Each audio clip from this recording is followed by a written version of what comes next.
Bismillahirrahmanirrahim. Assalamualaikum warahmatullahi wabarakatuh. Alhamdulillah. Alhamdulillahilladzi anzala al-Qur'ana bilisanin arabiyyin mubin. Walladzi ja'ala al-Islam rahmatan lil alamin. Asyhadu an la ilaha illallah wahdahu la syarikalah. Wa asyhadu anna Muhammadan abduhu wa rasuluh. Wassalatu wassalamu ala asyrafil anbiya'i wal mursalin wa ala alihi wa ashabihi ajma'in, amma ba'du. Ma'asyiral muslimin, pemirsa TV Agara yang dirahmati Allah. Alhamdulillah, segala puji dan syukur marilah kita sampaikan kehadirat Allah Subhanahu wa taala, yang mana pada hari yang ke-14 Ramadan ini kita masih diberikan nikmat iman dan kesehatan.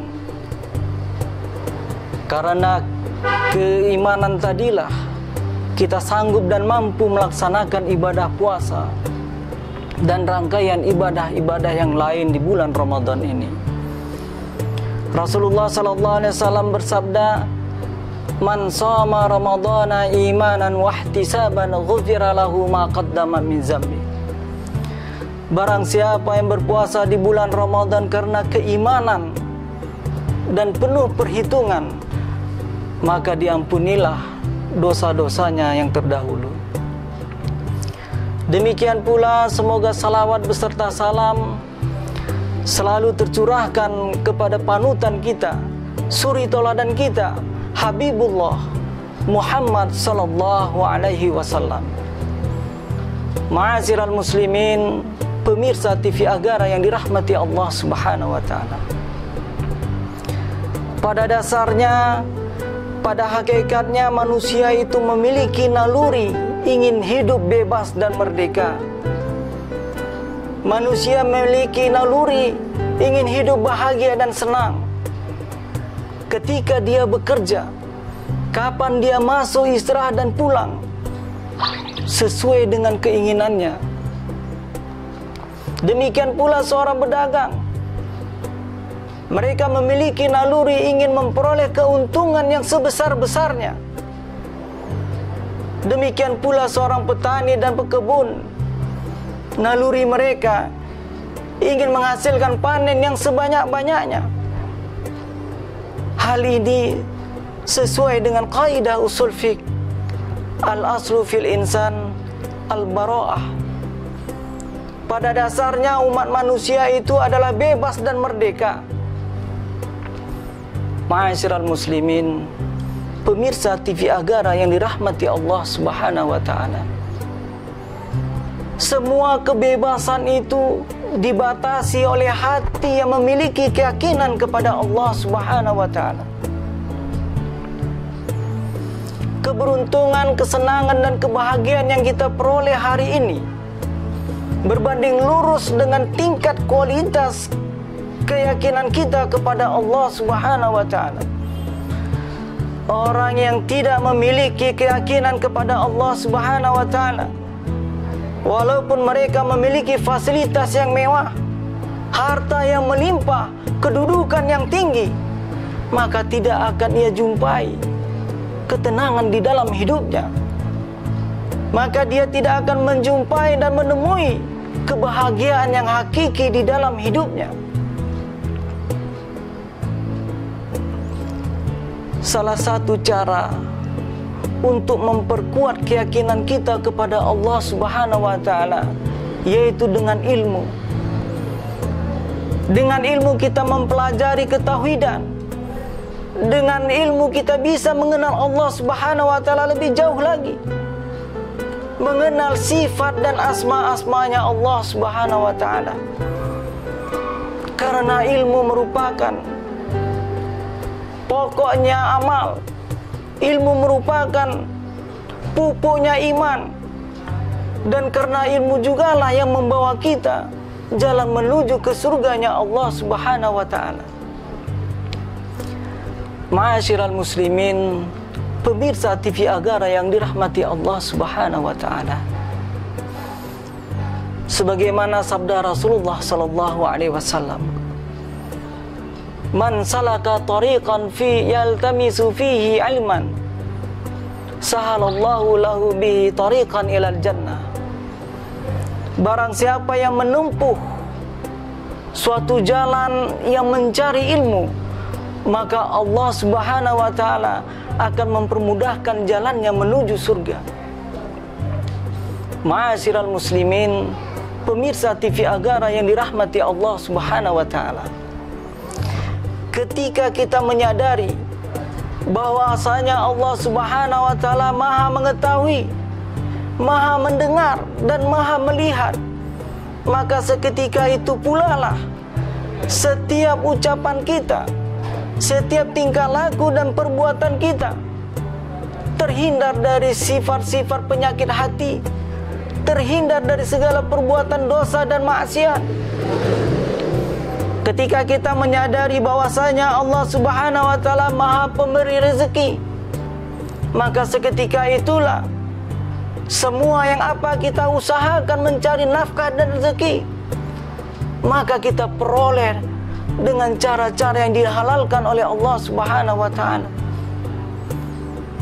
Ketika kita menyadari bahwasanya apa yang kita miliki, rezeki yang kita miliki, keluarga yang kita miliki adalah suatu titipan dan amanah dari Allah Subhanahu wa taala, maka dengan itu jugalah kita diajari bagaimana kita sabar dan tabah ketika kita mendapati suatu ujian dan cobaan dari Allah Subhanahu wa taala. Ma'asyiral muslimin, pemirsa TV Agara yang dirahmati Allah Subhanahu wa taala. Ramadan pada tahun ini berbeda dengan Ramadan pada tahun-tahun sebelumnya. Pada tahun ini kita diuji dengan adanya penyebaran virus COVID-19 yang sering disebut dengan virus corona. Yang mana virus ini yang dapat membahayakan umat manusia dan bahkan dapat merenggut nyawa manusia. Virus ini tidak mengenal usia, baik dia itu tua maupun muda, tidak mengenal kaya dan miskin.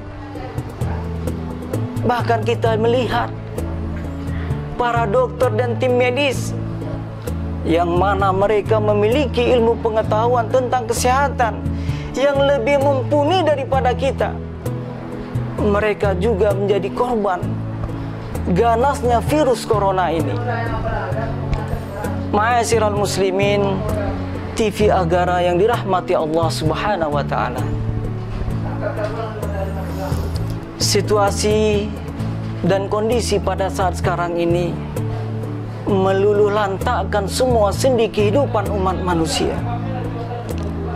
Dari segi ekonomi, dengan ditetapkannya suatu daerah sebagai zona merah, dengan diberlakukannya pembatasan sosial berskala besar atau sering dikenal dengan PSBB, maka setiap aktivitas orang, baik dia itu berdagang, bekerja, dibatasi oleh aturan. Demikian pula, jangankan orang yang berdagang, orang keluar rumah yang lalu lalang dirazia, orang yang mudik dilarang untuk pulang kampung. Ma'asyiral muslimin, pemirsa TV Agara yang dirahmati Allah Subhanahu wa taala. Dari segi sosial, dengan ditetapkannya social distancing, physical distancing, dihimbau kepada kita untuk menghindari kerumunan orang ramai, untuk selalu menjaga jarak di antara satu dengan yang lainnya.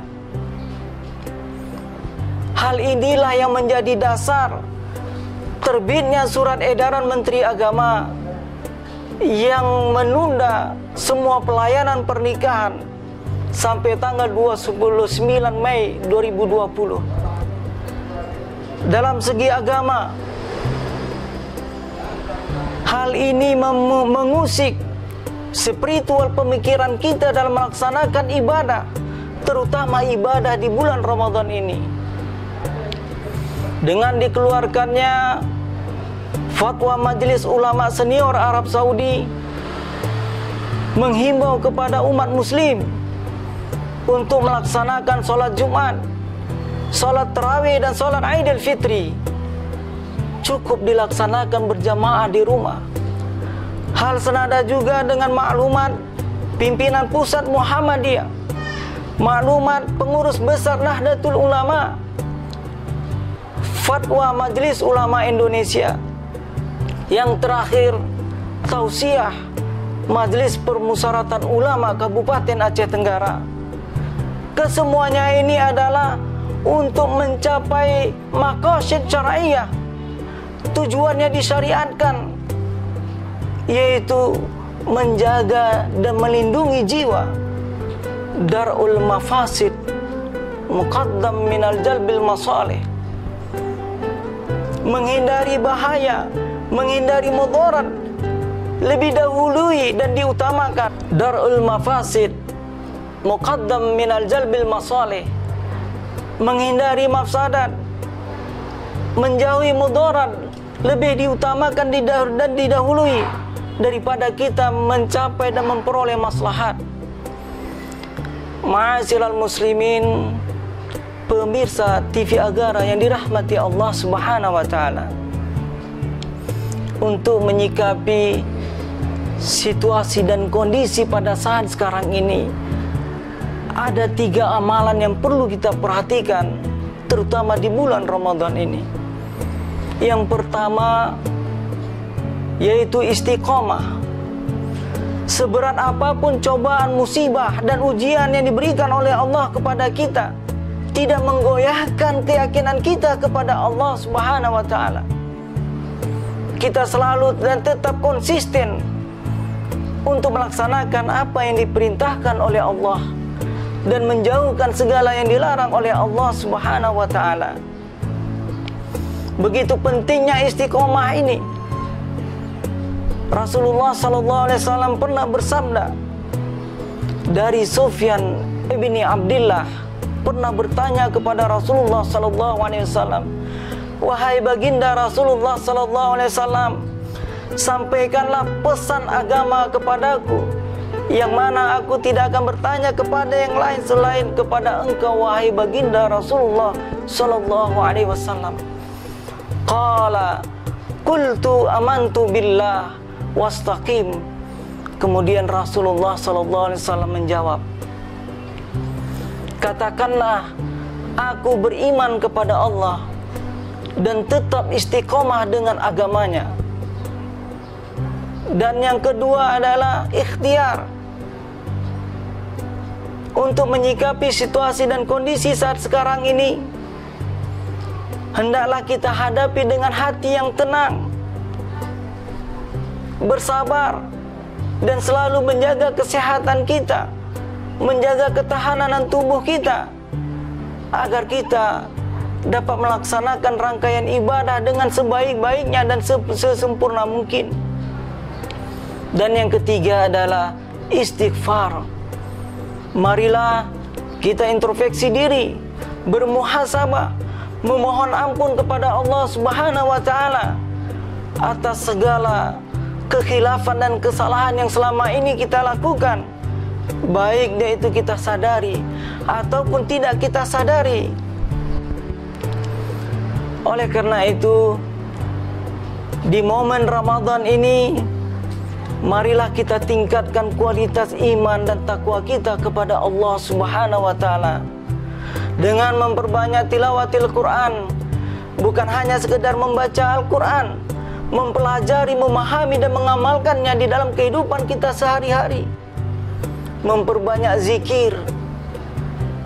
Semoga segala amal ibadah kita diterima dan diridhai oleh Allah Subhanahu wa taala. Dan apa yang kita inginkan dan kita cita-citakan di bulan Ramadan ini, semoga kita termasuk golongan orang-orang yang bertakwa. Demikianlah yang dapat kami sampaikan. Kurang lebih kami mohon maaf. Nun wal qalami wa ma yasturun fastabiqul khairat. Wassalamualaikum warahmatullahi wabarakatuh.